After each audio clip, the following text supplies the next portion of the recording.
Para jemaah yang dimuliakan Allah. Ya kalau kita bicara dengan ruang lingkup yang lebih kecil lah ya. Misalnya mendidik anak.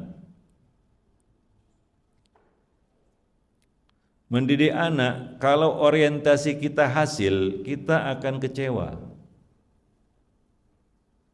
Karena kadang-kadang anak itu di luar ekspektasi orang tuanya, ya kan? Apalagi kalau dia lihat hasil orang lain. Jengkel dia kan gitu ya. Anak saya kok gak seperti anak si Fulan ya gitu ya. Padahal saya sudah mati-matian juga, udah dipondokkan, disekolahkan, di ini, di itu kan begitu ya. Udahlah, terserahlah maunya apa si anak itu kan gitu ya. Maka kita pun ingin meletakkan tugas itu dari pundak kita. Karena kita terorientasi kepada hasil. Sehingga jadi berat kita. Kita pun merasa gagal. Ah, percuma udah. Terserah si anak itulah udah tahunan diurus, dinasihati. Iya kalau Nabi Nuh itu sampai last minute kan begitu ya, tetap menasihati anaknya. Walaupun ujungnya kita tahu anaknya enggak juga beriman. Maka ada nabi yang enggak ada pengikutnya. Ya kan? Ada tuh nabi enggak ada pengikutnya. Bayangkan Pak, nabi itu kan jabatan yang tinggi, Pak. Tugas yang mulia juga jadi nabi itu. Yang jelas enggak ada nabi yang bukan pilihan Allah. Ya kan? Jelas apa? Pilihan Allah. Tapi Allah Subhanahu wa taala ingin mengajari kita bahwa segala sesuatu itu bukan tentang hasil. Buktinya apa? Ada nabi yang Allah utus, gak ada pengikutnya, Pak. Bayangkan.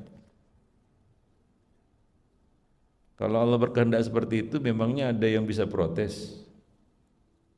Apa nabinya protes? Ya Allah, percuma engkau utus aku, tapi engkau gak berikan hidayah satu orang pun dari dakwahku melalui diriku. Enggak ya, tidak. Si nabi yang enggak ada pengikutnya itu juga enggak kecewa dia. Kalau orientasinya hasil pasti kecewa kan begitu ya, kecewa berat lah. Udah disupport dengan wahyu kan gitu ya, mungkin pakai mukjizat juga, tapi enggak ada yang ikut kan gitu ya, ya kan? Kalau orientasinya hasil pasti sesak di dada, Pak. Ya, akhirnya kita pun meletakkan tugas itu, melepaskan tugas itu. Kita anggap sia-sia kan gitu ya. Ya lakukan saja, sabar, jangan terburu-buru ingin memetik hasil. Itu yang membuat kita enggak sabar.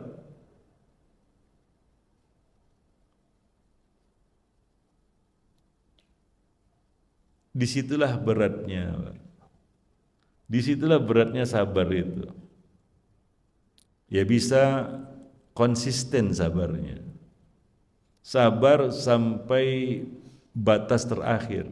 Kita ini kan kadang-kadang belum push the limit, Pak. Ya. Allah uji kita, iya, dengan itu Allah uji kita. Tapi kadang-kadang kita ini manja.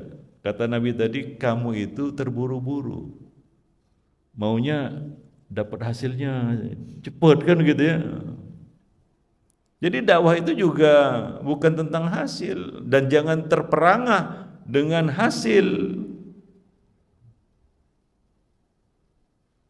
Seolah-olah itu adalah kerja kita. Enggak, hasil itu bukan kerja kita, itu Allah punya kerja. Kun fayakun. Kalau enggak jadi itu. Ya, tapi yang Allah nilai dari kita adalah proses yang kita jalani, yang sampai berdarah-darah itu, yang sampai jungkir balik itu nilainya di situ, bukan hasilnya, Pak. Bukan hasilnya. Kita mendidik anak juga sama. Ya. Yang menjadi kita katakan barometer kesuksesan itu bukan hasilnya. Enggak. Jangan terlalu bangga juga. Ya karena Allah menghendaki itu. Tapi yang menjadi nilainya di mata Allah adalah proses yang kita jalani. Maka jangan mengeluh. Ada yang merasa, wah saya kok berat kali didik anak saya ini, gitu ya. Kayaknya orang lain itu, fulan itu gampang kali kayaknya. Tapi kalau saya kok kayaknya jungkir balik gak karuan, pusing. Sampai akhirnya pakai prinsip, udahlah EGP aja lah, emang gue pikirin gitu ya. Ya kan? Nyerah dia. Maka mendidik anak itu akan sangat berat kalau kita mikirin hasil terus.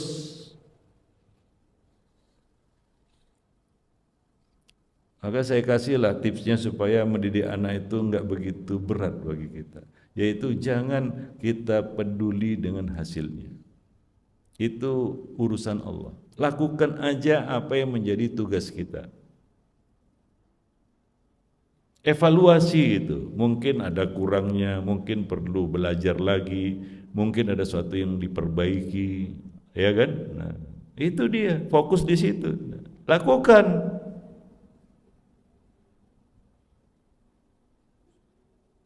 Dengan begitu kita akan sedikit mengeluh dan bisa sabar.